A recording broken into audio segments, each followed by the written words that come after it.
Son ơi. Son.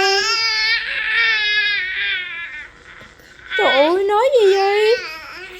Vui quá hả? Buồn ngủ rồi hả? Mới thức dậy mà. Son.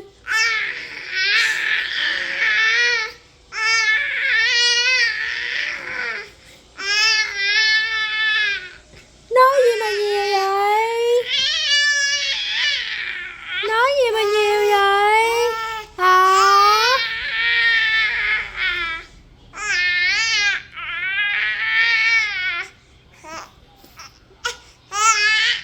Em nói gì? Ăn rồi, uống sữa rồi. Sao? Em hát cho mẹ nghe á hả?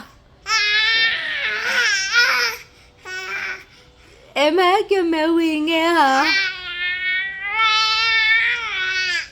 Ôi dồi ôi, hương quá đi. Son, son son la. Son la, son son lá la.